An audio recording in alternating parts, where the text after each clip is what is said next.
Welcome back to the Stitchery Sampler Sew Along, and I can't believe that we're more than halfway through. This week's block is called the Cross Stitch Block, Block 7, and it looks like this in your booklet on page 15 and 16. One thing I wanted to point out is the original block is supposed to look like this. They're supposed to be skinny pieces that look kind of like, cross stitches in traditional needlework. As you can see in our sample, we had a little oops when we were sewing, and we made them a little bit fatter than intended. We decided just to leave it because we thought it looked okay, and not enough for us to want to take the whole thing out once we noticed it.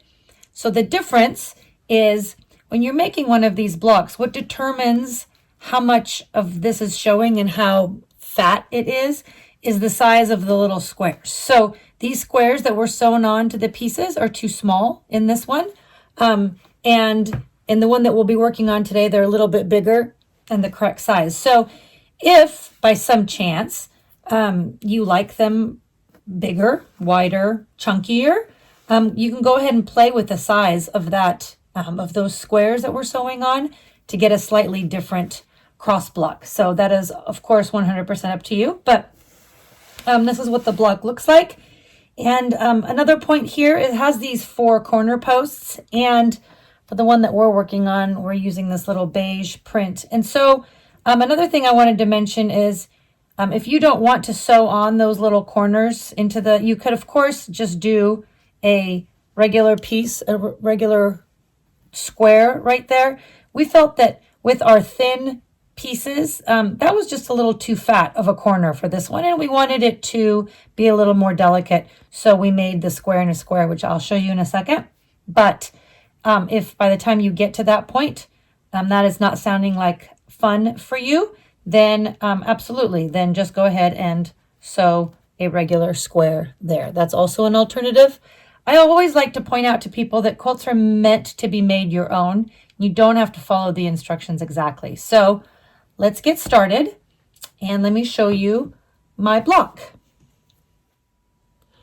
Okay, so this is my scrappy cross stitch block for this time, and those are all my little pieces.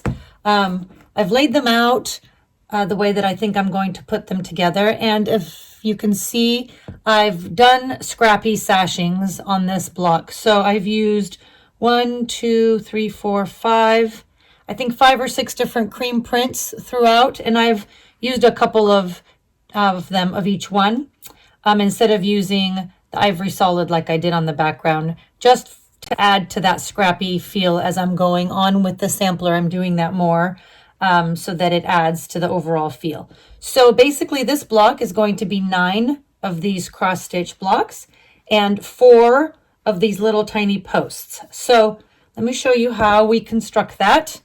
And again, this is also all in the pattern.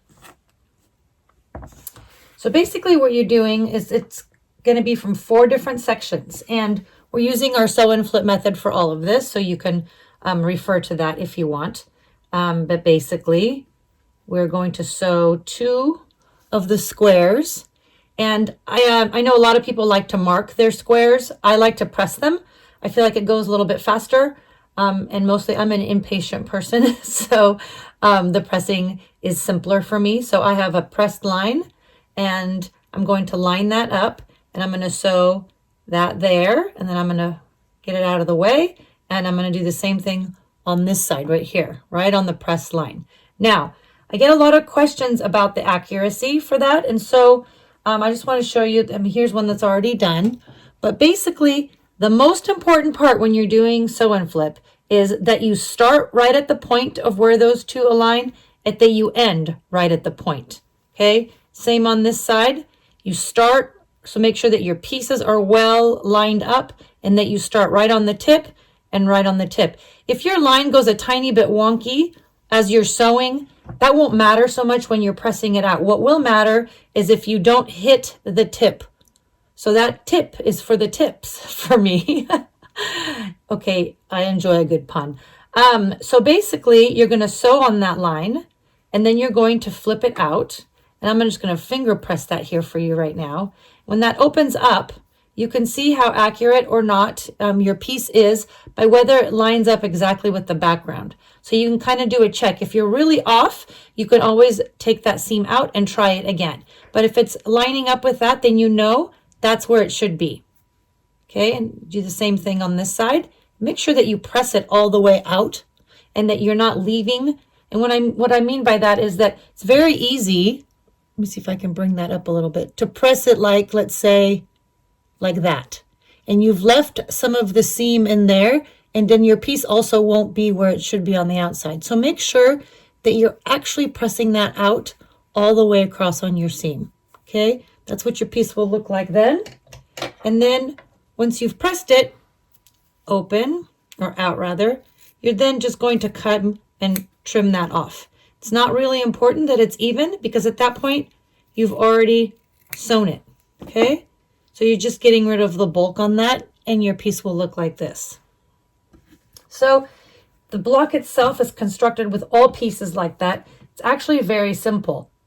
One spot of tension for people is that when you are going to sew two of these pieces together, which are identical, and you just really want that to join well here and here.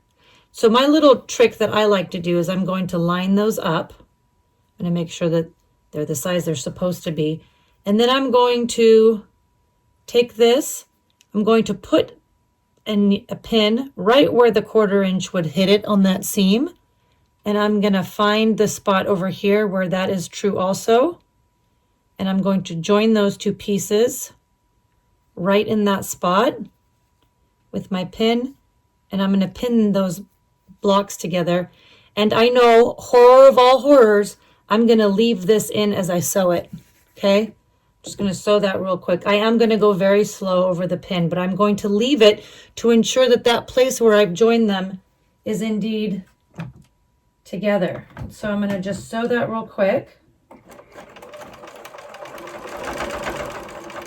I'm going to slow down so I don't hit the pin.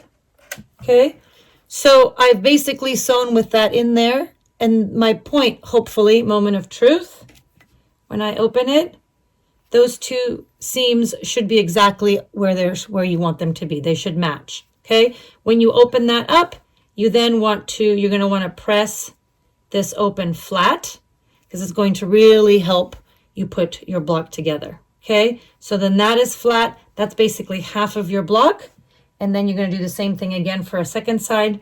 And then you're going to sew those two together into a block like this. And they're going to be all pressed open in the back, because it's really going to help it to lie flat. So that's my big tip on these guys. And as I already mentioned on the little posts, it's basically the same idea. You're going to sew two of the squares, flip them out. You're going to sew two more, and you're going to flip them out so that you have this cute little point, square on point right there for your block. If you don't want to do that for the corners, feel free just to leave it with the square that it is and sew that in if you think that this is going to make you crazy. It's only 4 of them, so I think it's worth the nice little detail that it is, but I absolutely understand if that's just not for everyone. So those are all our pieces. This block is going to go, or this square is going to go here when we're all done. And I'm going to finish those two up. And that's your block for this month, or for this week. I got a lot of questions on some of my little goodies here, so I thought I'd answer. The quilt back there is called Mini Lollipops, and it's literally just a mini quilt that I have sitting on another machine back there. I added some new goodies this time for you guys to look at. These are iPad covers that we made called, I think it's from a pattern called My Sewing Goodies. And these are my favorite little spring pin cushions called Petite Gâteau, fashioned after little French pastries. So those are some of my goodies back there, and I hope you guys enjoyed the block this week. See you guys next week.